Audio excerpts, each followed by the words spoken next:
Everybody, I would like to introduce to you Gary Woodard. He has addressed water resources issues as both an academic and a consultant for over 30 years. Most recently, he served as the Associate Director for Knowledge Transfer at SAHRA, the Sustainability of Semi-Arid Hydrology and Riparian Areas. Worked as a hydrology consultant with Montgomery & Associates and is an adjunct faculty in the Department of Hydrology and Water Resources. Woodard has won several awards for creative outreach efforts, including a degree program for mid-career water professionals and citizen science programs. He has also chaired a water district, served as an elected official,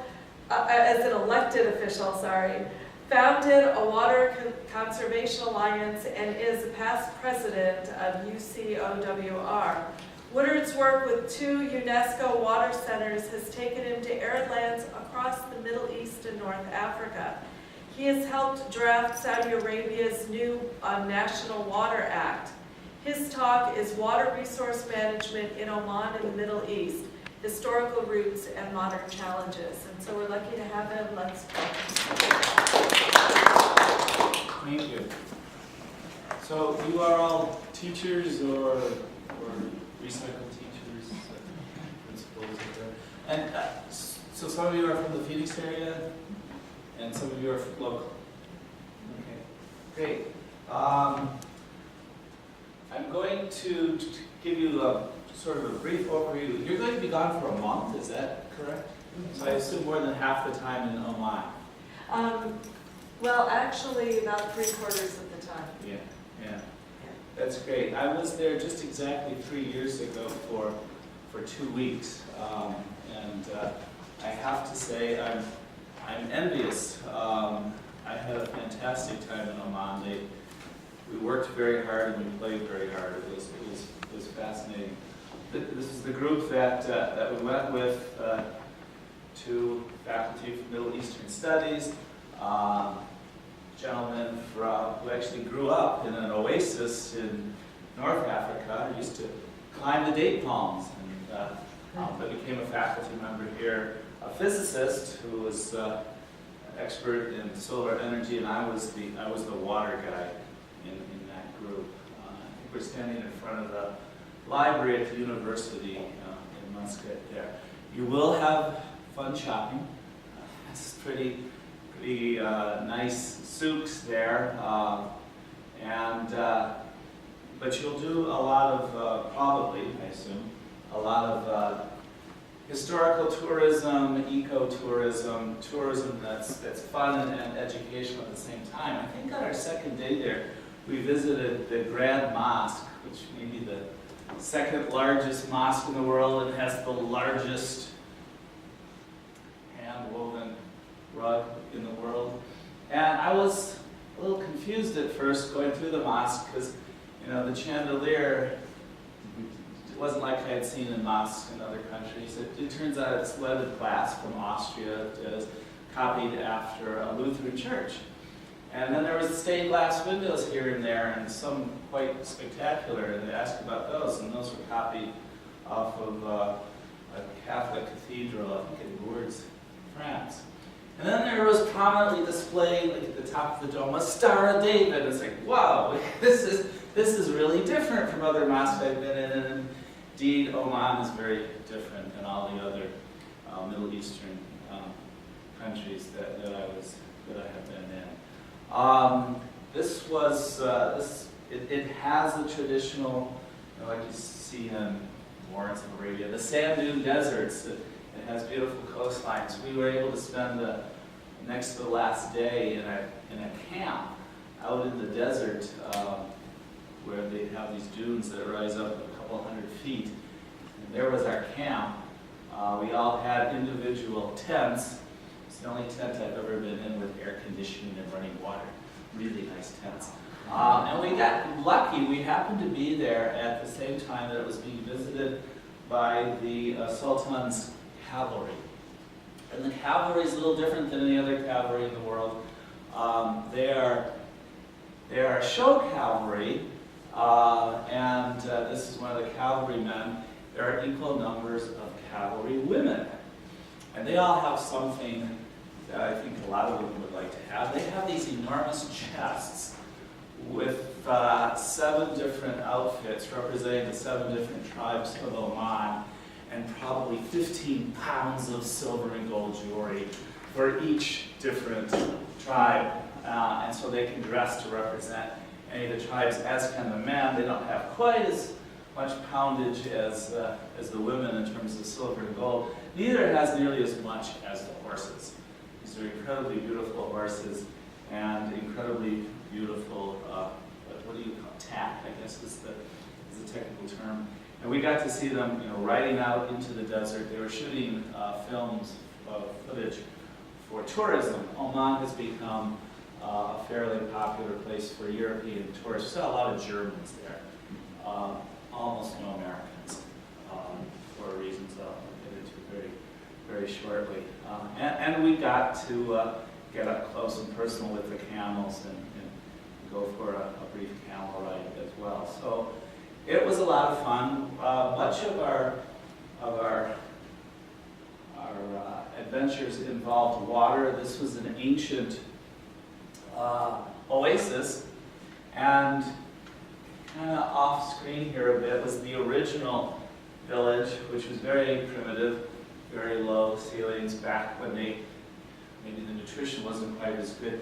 Arabs are getting a lot taller, just like Americans got a lot taller. Abandoned, and then there's the not so old village, still partially occupied, and then this was part of the new village with running water and electricity and air conditioning. But the central part that hadn't changed is the oasis, in which you see there are all of the date palms there. Just date palms everywhere in Oman. Very important, not only part of their diet, but export, big cash crop for export. They had 3 years ago, they were engaged in the 1 million date palm project. They were going to plant another 1 million date palms across the country, and they were here at the U of A visiting folks in the Ag College, going up to Yuma to see how dates were irrigated and propagated here in the western U.S. This is part of the system that I'm going to talk about for most of our time here. It's called a Collage, and this is the end point of the Collage. It's a system for... Could you write it down, the word for them, so they know how to... Fortunately, it's just like it sounds. Collage is singular. The plural, you reverse these 2 letters, it's a flage. That's the plural. So now you know 2 Omani words. And those are probably the 2 I remember. So this is the point at the Collage where you would come to get your drinking water. You have the steps, you can get right down to the water. We visited a number of these oasis communities, and these saw a number of the Collage. The coolest thing about Oman is the people. They were just like hard-working, well-educated, happy, very striking contrast to some of the other Middle Eastern countries I was in. We visited one medium-sized town. They had a big event going on, and when they found out we were there, they decided we were honored guests. And so we entered the town hall, and this was like the ultimate welcoming committee. This first young lady, she took you by the hand, greeted you warmly, led you over to a table where these other 3 ladies were sitting, and this young lady threw rose petals over my head, and then this lady had some smoldering frankincense there, and she waved it around me. And then, in case I still smelled bad, this young lady had a little vial of perfume, and she'd take your hand and dab a little on your wrists, and then we were, fit to go into the building. It was just, it was very nice. So you know where Oman is. You probably already, how many hours of lectures have you had on Oman so far? Reading lots? Well, we've had 6 hours. 6 hours so far. So obviously you know where Oman is. It's kind of a bad neighborhood. They're kind of caught between the Shia-Sunni strife between Saudi Arabia and Iran. And if you're a parent there, you've got the concerns of, I mean, this is sort of the Middle Eastern Las Vegas, right? You know, with bright lights and Western, you know, everything's extreme in the. And then down here you've got the proxy war going on between the Saudis and the Iranians in Yemen. So kind of an interesting geopolitical situation. You probably already know that, you know, this yellow is Oman, and this bit of yellow is also Oman. This is the Straits of Hormuz, so this is strategically a critical little piece of land there because it's the choke point for the Persian Gulf, which isn't what they call it there. They call it the Arabian Gulf. And Oman is a very close friend of the U.S. For these many years when we had no official communications with Iran, we communicated with Iran through Oman. And you know, there was this case several years ago, three Americans were hiking somewhere and may or may not have wandered into Iran and got, you know, captured and held for years. The ransom was paid by the Sultan, and he sent his private jet over to get them out of there. So there, you know, there's a good long-term, deep relationship between the U.S. And Oman. But it's an interesting neighborhood, and you know, they have a lot of this coastline, which has affected their history considerably. So, from a previous talk I gave to some Omanis, I was trying to explain the difference between Iran and Oman, and one difference is I think we're 11 time zones different, not quite the other side of the world, but really close. It's far away, as you will find out when you go there. And the trip back is even longer because of headwinds. And in order to get to Europe in time to get to the East Coast in time to get to Tucson, your flights will probably leave at 1 a.m. So a bit grueling, and I think that's why you don't see U.S. tourists there. It's just, you know, an exhausting 20 hours there, an exhausting 24 hours or so to get back. So you don't casually go there. Another difference is, of course, they have this culture, this history that goes way, way, way back, and a lot of the oldest buildings, you know, they've preserved it. They have spent a lot of their oil money to preserve and enhance their culture. So, you know, I explained to them, while, you know, they all had this deep, deep ties to the land going back countless generations, Arizona was mostly inhabited by people whose cars broke down while they were trying to get to California. They just never quite got there, you know. Or people who were told by their doctor, you know, you got bad lungs, you should probably move to the desert. So we don't quite have many generations of ties to the land. This was a model of a traditional Omani ship that was in the lobby of, it was either the library at the university or their educational center. So they were a seafaring people. They had, at one point, an empire that included parts of Iran and Afghanistan and East Africa and Zanzibar, as you probably already know, and that's why the second most common language that infants learn in their house growing up is Swahili. And when you look at the population, you know, a lot of them look like the Arabs you see in other places, but then you see these skinny 6'2" people who apparently have their roots in East Africa. So it's quite a diverse population, particularly compared with the rest of the Middle East, and in large part, I think, because of their trading history. So these are maps of the West and the Gulf at the same scale. So the whole Persian Gulf is about as big as the entire western U.S. Saudi Arabia has the same area as Arizona, Mexico, Colorado, Utah, Wyoming, Idaho, Montana combined. Those 7 states about the same size as Saudi Arabia. Oman and Arizona are like within a couple of % the same size. They're the same size in land area. This, you know, semi-arid, arid. So some similar water issues, but they are a whole lot drier. Like Saudi Arabia has 0 streams, rivers, lakes, none whatsoever. Oman, being on the coast, is somewhat wetter, although you get inland just a little bit, you get to what they call the empty quarter. This is just all sand dunes. There's just like nothing there at all. But I think it would be categorized as hyper-arid. So what we see in these areas in the Middle East, North Africa, very rapidly growing populations, very limited water, particularly renewable, and therefore they've turned to the groundwater and have been overdrafting it. In many cases, not Oman. In Oman, you can drink the tap water. I think it's safe for me to say that. They have very good public works systems in Oman. Not so with much of the rest of the Middle East, where everybody just drinks bottled water because they don't trust the tap water. Huge lack of basic knowledge about what's going on with their water supply. They also have very little knowledge and have taken very few acts to cope with climate change. I'm sorry, I forgot to say. If anybody has questions, just interrupt me. Let's not wait to the end. What time of the year were you in Oman? Exactly 3 years ago. During the summer, right? Yeah, when will you be there? So February. When will you be there? You're there in February. We're going to be there in June.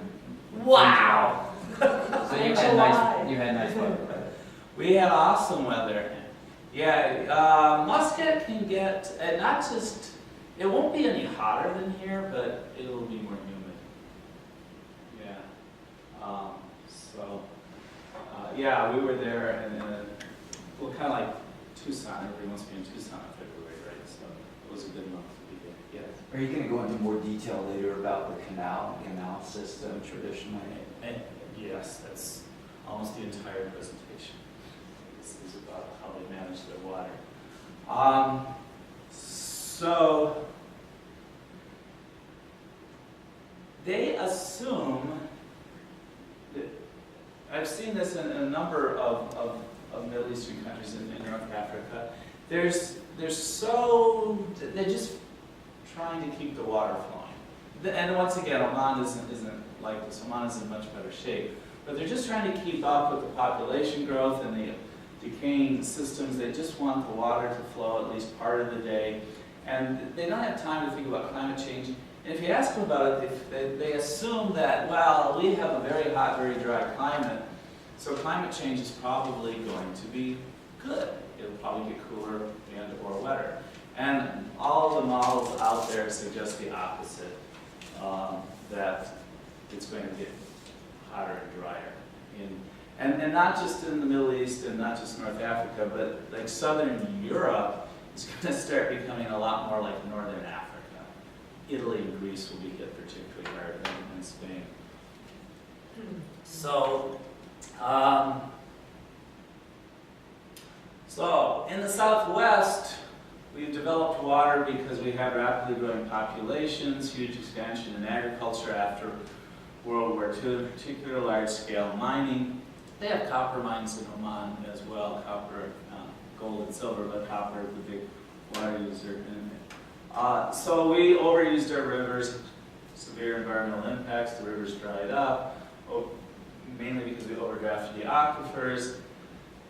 And as the water gets deeper and farther away, we use more and more energy to get the water to us, or we have to start with less clean water and use more energy to clean it up. We've triggered lots of political and legal battles. There actually was a time when Arizona called out the National Guard to threaten to blow up a dam being constructed by California on the Colorado River. Things like that actually happened. When I go over to the Middle East to give them advice, I start out by saying, look, we screwed up water every way you can imagine in the Southwest, and I'm here to help you avoid the mistakes we made, rather than, I'm the expert from afar. By the way, when people ask me in the Middle East, where are you from, I learned that the best answer is, I'm from Arizona, not I'm from the United States, but I'm from Arizona. they'll all then tell you about their uncle or nephew or niece or somebody who was in Phoenix once or attended the U Day.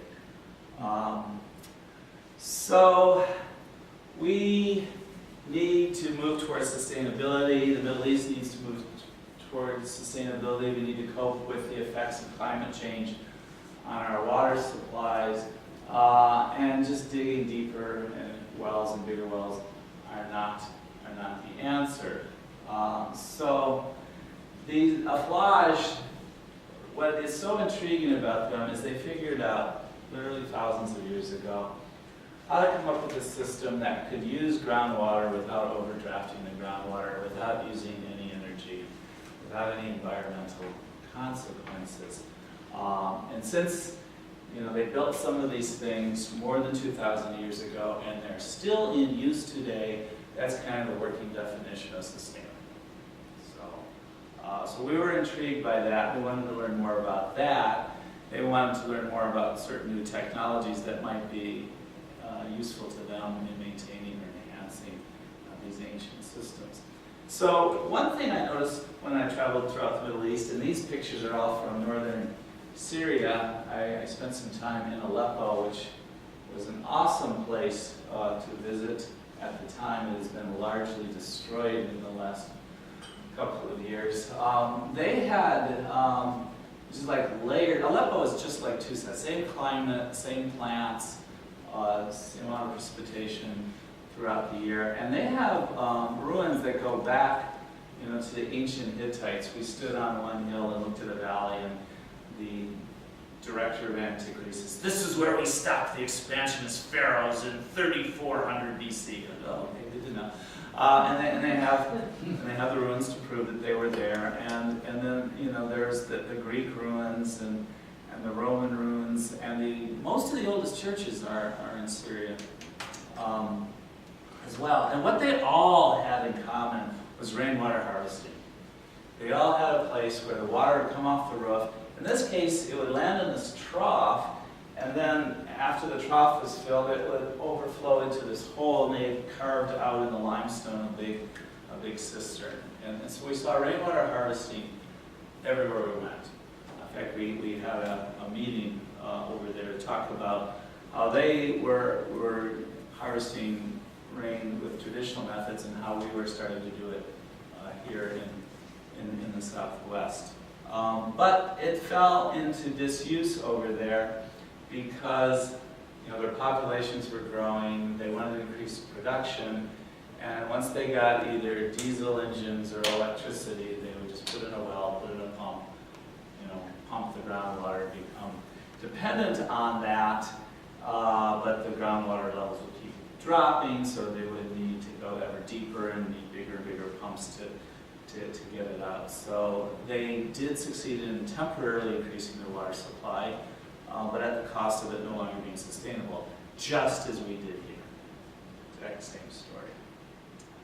So they abandoned their traditional water harvesting and traditional agricultural practices. So KSA, that's the Kingdom of Saudi Arabia. I worked there for 2.5 years, I was there for a week or more, 7 different times. They were told by some consultants, probably Americans at one time, hey, you have unlimited cheap energy, you have unlimited land, and even though you don't have any surface water, you have these vast aquifers, really high quality water, inexhaustible aquifers. This is what they thought in New Mexico 10 years ago as well. And so why aren't you growing all your own food? And so they had a national program. They wanted to become self-sufficient in food. They also wanted to slow the migration of all the rural folks to the big cities. And so they just set a goal to become self-sufficient in food. And then within 10 years, they'd done it. And then they overshot, and they were exporting wheat to all their neighbors. In a hyper-arid climate, they were growing wheat and fodder for all the sheep.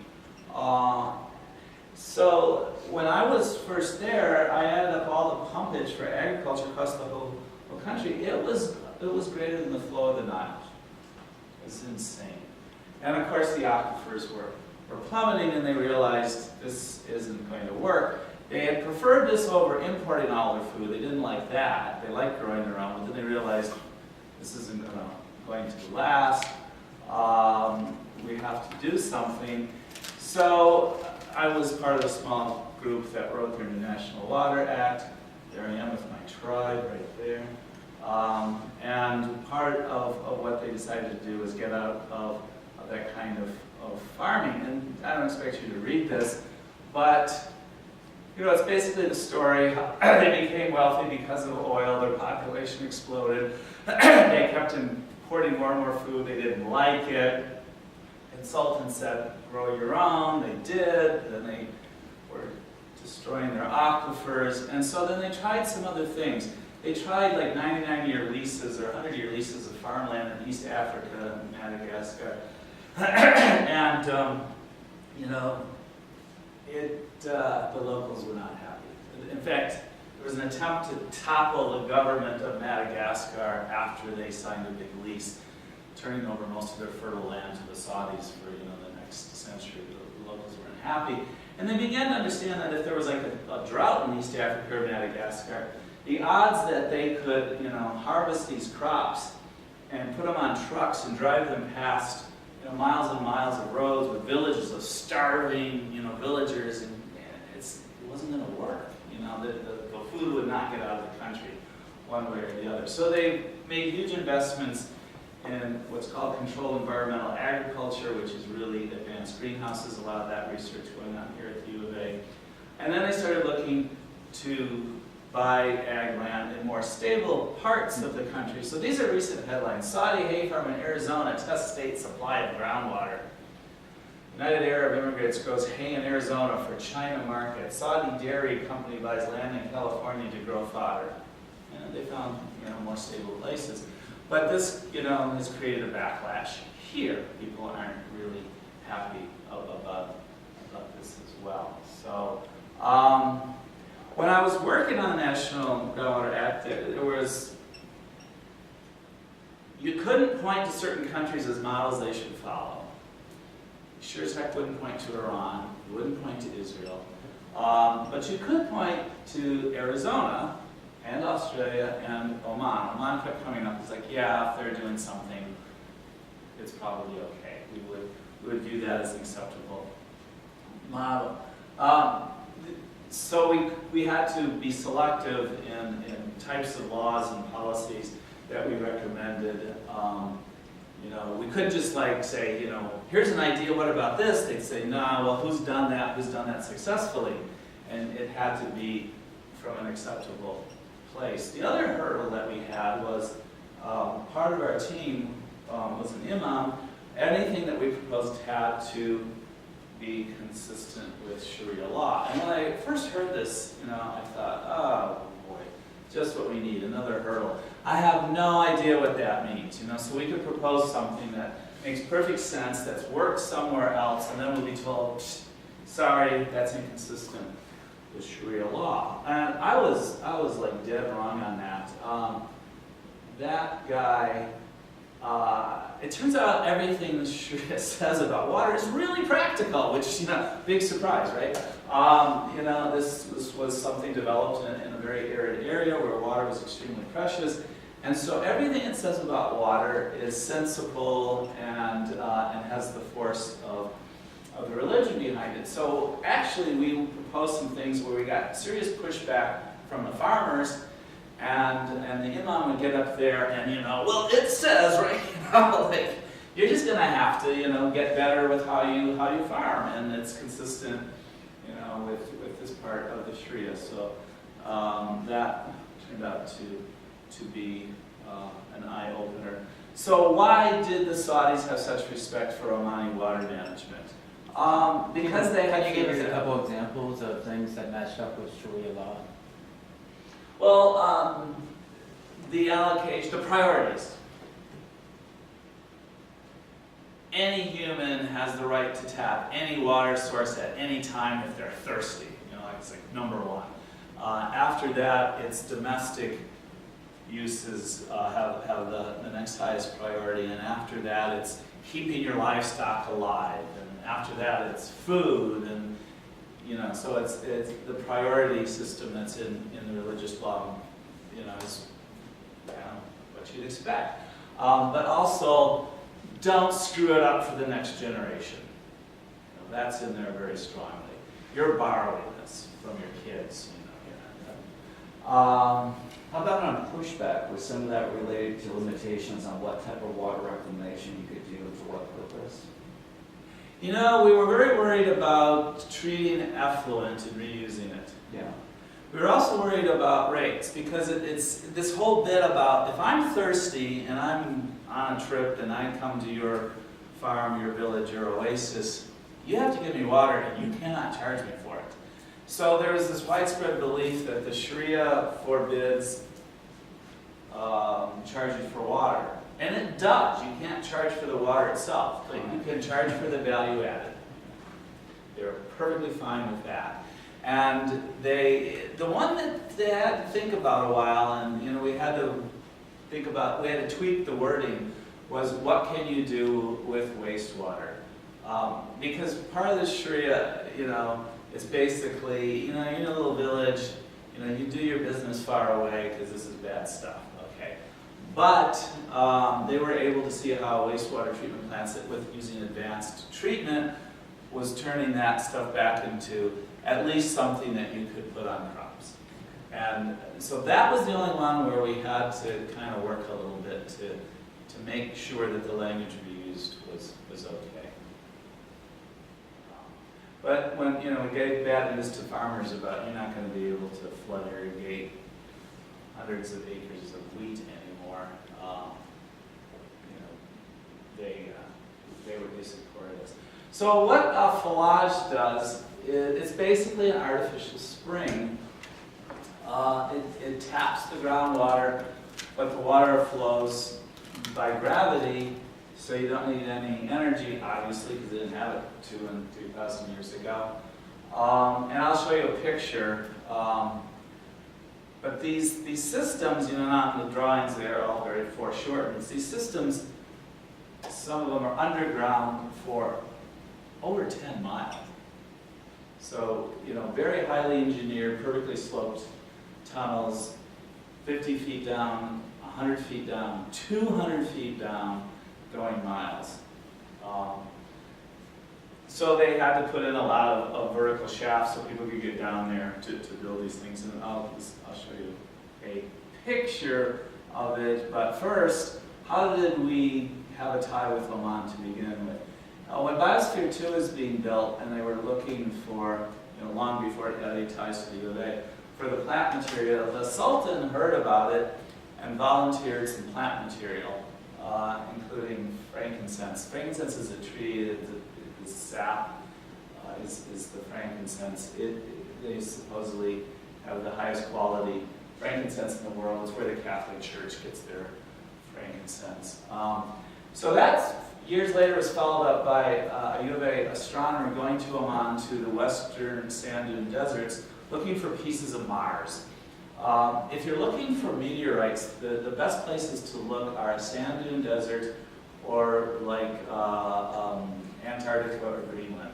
Because if you're in Antarctica or Greenland and you see a rock, how did it get there? It clearly fell out of the sky. If you're in a sand dune desert and you see something that looks like a rock, it's either a meteorite or it's, I forgot the name of it. When lightning hits sand, it fuses the sand into a glass-like thingy. So it could be that, but it's easy to tell them apart. And there have been some little pieces of meteorites found in Oman that, I don't quite remember how they figured this out, but they were pieces of Mars. Something big had hit Mars, blasted some stuff free of the Martian gravity, and they had come raining down in western Oman. Yes? May I say something before I forget? For anybody who teaches elementary school, there's a great novel that just came out by the famous children's writer Naomi Shihab Nye called The Turtles of Oman. And they actually talk about that, where someone's going out in the desert and saying, well, this is a piece, that fell from space. Yeah. The biggest collection of meteorites in the world is a mile and a half from here. There are folks who have standing offers to the semi-nomadic folks in the Sahara. They've been trained, they know what a meteorite looks like, and they get paid well for them. So they send their kids out. They'll find us enough meteorites, we'll get a big screen TV or something, you know. So it's bonus income for them. So this led to discussions about the Sultan wants a research quality observatory in Oman, designed here at the U of A, and talks have been going on for a number of years about that. And then the Sultan found out, or was told, you know, well, Biosphere 2 is now part of the U of A, and there was an offer made that there should be displays, exhibits at Biosphere 2 on Omani culture and history, including the Collage. And so I got in the middle of that effort. And so we ended up getting a relationship with them, and after about a year and a half, we had a big exposition here. The Omani sent their ambassador, they sent their national band, orchestra, oud. Do you know what an oud is? It's kind of like a guitar, and it's got a big round bottom to it. It's their national instrument. So they sent quite a remarkable delegation here. We had a symposium here over in the Student Union. It was broadcast live in Oman. It was like 1 in the morning there, but you know, they did it. And then we had ribbon cutting ceremonies for the displays on the Collage. There's a little display at Flandreau and some at Biosphere 2, indoor and outdoor displays. So this was the model under construction, where that was the mountain, and here were the boreholes. And there's buttons where you push different things, and different things would light up. And there's the 3D printers were new at this time. I was so excited we were able to design anything. You know, there's the mosque we designed and it got printed out. And this is where the water first emerges to the surface. It's called the Sharia, the fountain. So that's where you get your potable water, and then it passed by the mosque, and then by the village, or through the village, and eventually to the agricultural areas. So that was fun to design that model, and there it was, all put together out of Biosphere 2 with some photos that I believe the center provided. And then we built the outdoor exhibit. We built a little Omani village. Probably the only time in my life I'll get to, you know, design a mosque. And I had to really convince them, like, look guys, as long as we're doing this, why don't we make the mosque face Mecca? It doesn't cost us anything extra, you know. Who knows which way is the shortest way to Mecca? East? It's actually northeast. Yeah, the shortest route is like over Greenland. So that's the way they face. Next time you go by a mosque, you'll notice the angle that it's at. So there we were building it. The paint was still wet when we had the ribbon cutting ceremony. It really came down to the wire. There was the mosque dome. And we planted pomegranates and palms at the end. We had a fake collage. And I had to train the tour guides before the thing was even done, because we were so short for time. So anyway, that was fun. Did you really plant date palms? Because those look like other No, date palms. date palms, we're not going to make it in that. It's too cold, right? Yeah, but they are Palms, yeah. Pomegranates are fine here. Yeah. Date palms, not too cool, not so good. So, Collage, there's 3 types according to the source of water. I'm going to talk mostly about the ones that are most important, most numerous, that are basically artificial springs. The oldest in Oman, 2,600 years old. The oldest they've ever found. Iran claims, you know, they invented it, and that some of them are more than 3,000 years old, and that's plausible. What Oman can say is that 3/4 of theirs are still working, whereas most of the ones in Iran no longer work, and often because they put in wells and pump the water down. And also in Oman, this number is going up. You know, this is a priority in the country to get some of the old ones back running and to make sure that there are people who still remember the traditional ways of building and maintaining them, that the knowledge isn't lost, like a lot of the knowledge on harvesting rain was lost. So it's still providing a third of their food, which is pretty amazing, plus the export of the dates. I think it's a big deal. And they're just, what they're doing is they're renovating ones that were used before and making them useful. They're not trying to do any new or... For research purposes, I think they actually maybe did one or two new ones, just to make sure that we understood how they were built, and to see if there were new materials, new technologies that they could use. So it started in this part of the world, and it spread, and you know, as Islam spread across North Africa and then up into Spain, you know, they took the technology with them, and I think Ferdinand and Isabella were the first king and queen of Spain. They drove the Muslims out, right? But they kept a lot of the culture and the architecture and the Collage technology. So then when Spain went to the New World, they took it with them. So there are a Collage here. There's one or two in Mexico. That's as close as they got here. Obviously, Islam did not make it to Japan, but the technology eventually did. There's actually a couple in Japan. So it covered much of the arid and semi-arid world. So it's called a qanat. That's the term you're most likely to hear in Iran. In Afghanistan, they've got a different name. Oman and the Emirates of Saudi Arabia, they call it the Collage. Different terms. Galeria is what the Spaniards call it. And pretty much the same technology. So here's how it works. You have your bedrock, you have your rocky mountain, which has cracks in it, and then you have the mountain front, just like the foothills, right? So this is layers of sand and gravel, and so this is incredibly compressed this way. This is many miles this way, and this is, 1,000 feet, this way.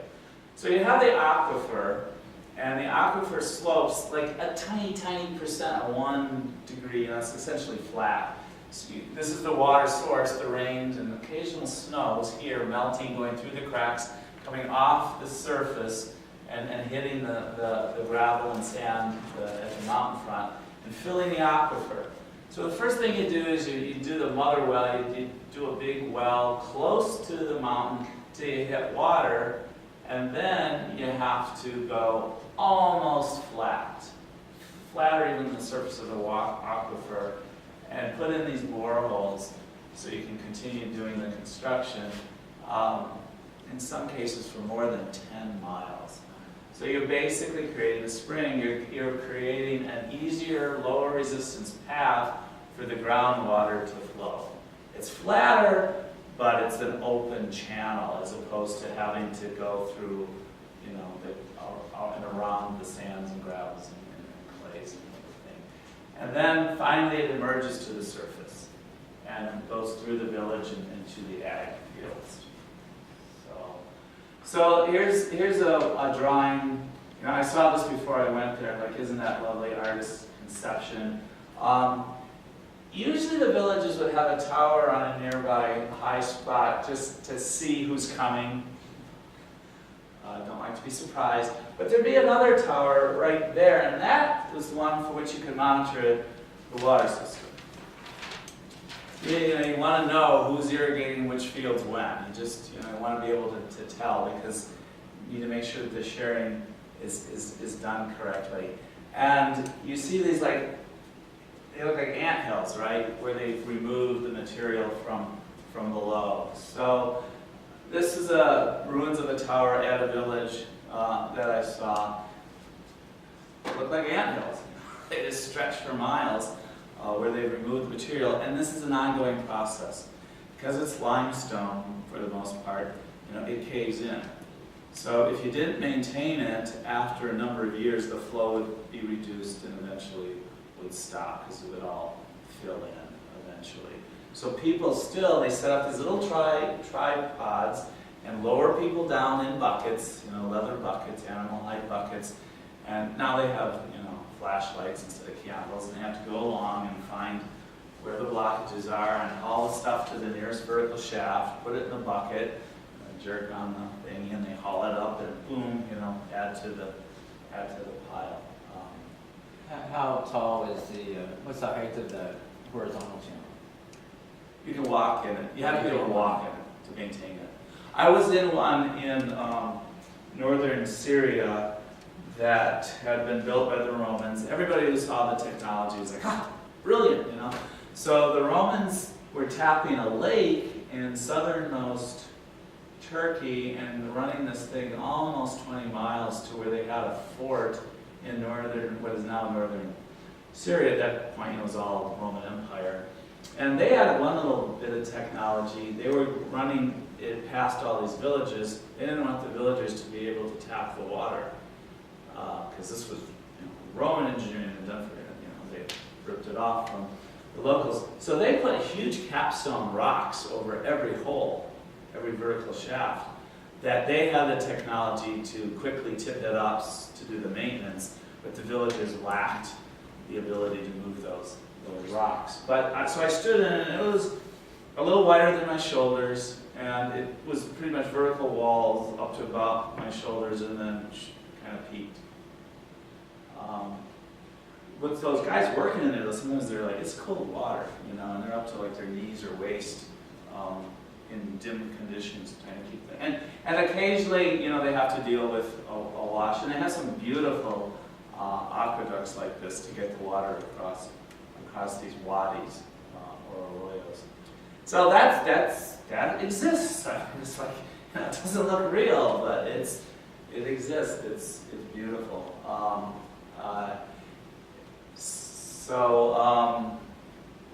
So how is it maintained? It's really more, what impressed me more was the social structures they had developed than the mechanical ones.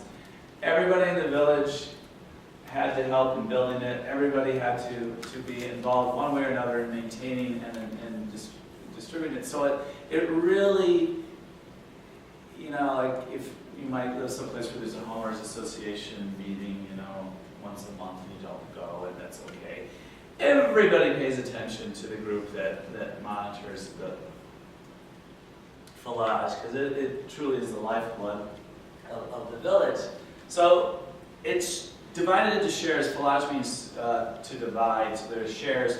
Some of the shares are set aside for the community, and so if you want to plant a few extra crops or you need some extra water this coming season, there's an auction, highest bidder gets it, you temporarily get that water. The money goes first to pay the young men who do the nasty and sometimes dangerous job of maintaining it, and then any extra money usually goes to whatever the community decides that they want to spend the money on. So it's managed by people who managed by those guys. That's the committee in one village. Yes. Now, when you said shares, from what I understand, what it was is then you would have the ability to open up the thing that would then let the water in for a certain amount of time into wherever you had your fields or whatever, right? 2 more spots. Oh, almost there. So there's some guys maintaining it. This one's quite narrow, a little bit taller. Yes. It's divided by time, not by quantity. That's one of the key things. So you have the source where it emerges from the surface. It's very pristine, so that's where you get your drinking water. And then it passes by the mosque, where it's used for cleaning, men's bath, women's bath. You go to the mosque to bathe as well as to pray. And then your clothes washing. And then it goes through the village. It's used for various commercial activities, making clay, pottery, dyeing fabrics. So these are mostly non-consumptive uses. You're not using a whole lot. You're using a tiny percentage of the flow, so nobody cares about shares. You can drink as much as you want, get as much to scrub your floors as you want. And then it goes to the agricultural point. And first priority is the trees, the palms and the trees, is that they don't get water and they die. It's a huge loss. And then what isn't needed for that agriculture, the flow is not constant throughout the year. It goes up and down. The flow is not constant from year to year. If you're in a drought, there's less. So there's a seasonal cycle and it varies from year to year. If there's extra, however much extra there is, then you plant seasonal crops to take advantage of all of that. And there's not much that isn't used. There is some, because otherwise you build up salt in the soil. So it's a little bit exits the ag area. So this is where it comes to the surface. This is now in a big city, and here they are getting their drinking water from the Sharia. Here's a close-up of one in a small village. So you can step down and you ankle height water. This is much deeper.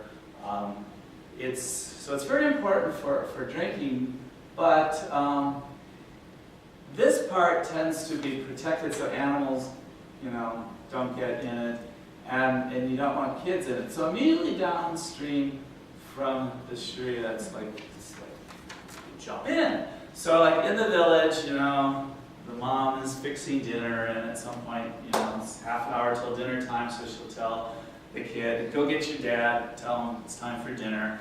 And so he'll run out and jump in here and body surf all the way to the ag field. Pretty cool, huh? And then he'll, chase the goats and the sheep, back into wherever they should be, and then you have dinner.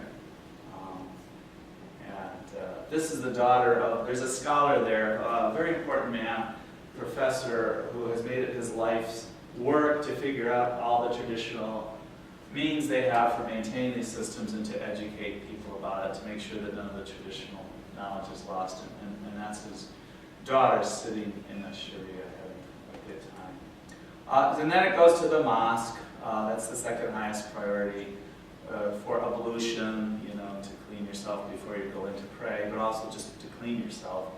And then it goes to the village, and this is a kiln for pottery. That's just a doorway I happen to like. And then on to the agriculture. So those palms have first priority, although the palm is not just palms. There's 3 layers here. You got the palms up high, and then you've got lower crops, and then you've got forage for the domestic animals. So, so what you see is always the date palms, because there's a lot of them and they're tall, but underneath them you'll have pomegranates, you'll have all these other permanent crops. And then in the field, seasonally, there's the onions, the peppers, the eggplants, the tomatoes, cucumbers, melons, everything you can think of. So the date palms provide partial shade and protection from the wind. And so these are bananas. So you got date palms, bananas, and then that's sorghum beneath the bananas for the livestock, and sorghum fixed nitrogen. It's a pretty neat system. And the animals walk in, eat the fodder, and poop, and so there's more fertilizer. So it's really a very nice, sustainable system that they've got going on here. So, how do you divide it up? You do it by timeshares, not like we do in the West, by quantity. And there's no priority where I got here first, so I've got, I'm the senior appropriator, and if there isn't enough for me, then nobody else gets any. You all share whatever's there by time. And the basic unit is, and this was like way before any kind of clock, 30 minutes is the al-afar. So there's 48 of these per day, and they divide those up. So the flow, you can't turn these things on and off, they just flow all the time. So you have to use the water all the time, and you have to accurately measure time all the time, including 3,000 years ago. So during the day, it's sundials. There is one in a village. See the rows of rocks? So as the shadow at the top of the pole moves from one to, those are half-hour increments between the rocks. So I made measurements, took photos, and designed, this is the one at Biosphere 2. So the pole is here, and when it's summertime and the sun is virtually overhead, the shadow moves along here, and in the spring and the fall, the shadow is out here, and in the winter, the shadow is way out here, but you still have these same time increments. At night, you use the stars, and it's different for every village. You basically look at the rising and setting, either the rising or the setting of bright stars with respect to the mountaintop. And you know that, well, from that star to that star, that's 3.5 hours. From that star to that star, it's 1. And so there's people whose job it is to keep time 24/7. So even in Oman, occasionally it's cloudy. And so what they have is they have these sinking pots. It's a metal bowl with a little hole drilled in the bottom of it. And if you set it in a larger body of water, it slowly fills and then bloop goes underwater after 30 minutes. And I had one, we got one here, and it was 29 minutes and 42 seconds. And I think the extra time, that slight error may have been intentional. I think that's how long then to lift it up, empty it, shake it, set it back down. I mean, it was right on. It was pretty impressive. So this is the professor who's made it his life's work to keep all this knowledge alive and try to actually improve the systems. If you run into Mr. Cavalry, say hi for me. He was very helpful in our designing the displays. And here he's teaching a class, and this class happens to be all women. So this is just a review of the key physical and social aspects of it. Units of time, physical setup dictates the structure of the village. In times of plenty, everybody gets more. In times of shortage, everybody gets less. The physical routing means the highest quality water goes to drinking and so on. You never deplete the aquifer. Entirely gravity fed, no power. No wastage. And they last for centuries. Social aspect balances equity and the needs of efficiency. Nothing lost to evaporation because it only comes to the surface at the point where you're going to use it. Very scalable. If a village grew, you just dug another one. Go over half a mile to a different spot on the mountain front and do another one. And it really held the villages together. Everybody had not just a stake in it, but if the collage fails, the village dies. It's really quite that simple. So it turns out that there's a gentleman who works now for Department of Environmental Quality. He actually, I think he's tried to retire 3 times. He keeps failing to retire. But long ago, he was sent, when he was a consultant, to Oman at the request of the Sultan. They never metered the flows. They knew that it varied from year to year and it varied seasonally, but they had never been metered. So he was hired through some shady company he'd never heard of to go over there and try to figure out what the flows were, what the hydrogeology of the system was. And he was puzzled because some of the other people that were hired didn't seem to know much hydrology. He was more puzzled when they got there, and those guys were sent off to gauge afflage at the Strait of Hormuz because there weren't any there. It wasn't. They were with the CIA. They were putting in different kinds of equipment. But he was part of the cover story. He didn't know that. And so he learned all about the afflage, and he now lives his place on the San Pedro River, which is threatening to go dry. And he's been pushing the construction of afflage there to basically get the water from the mountain front of those mountains to the river without it being sucked up on the way by the wells that have gone in. And everybody wants to keep that river alive, and he's come up with the way. Somebody was long ago criticizing them. It's uncontrollable. It goes up, it goes down. Well, if you're trying to provide water to a natural river, that's not a bad thing, that's a good thing. So he's mapped out all these places where you could put in mother wells and then do the channeling. Of course, we wouldn't use the same methods. We'd use one of these babies to do the tunnel, so we wouldn't have all those vertical shafts. But it might happen because it seems to be the permanent solution that is the cheapest to keep that river going. So this is an example of, useful information going in both directions. We weren't just educating the Omanis about new technologies and materials. We were learning useful things from them as well. I've overshot my time by 7 minutes. I apologize. I was going to give you my impressions of their Department of Education, but that's off topic, so I'll stop at this point. Any additional questions we'll be happy to take. You can tell us a little bit. About this? Okay.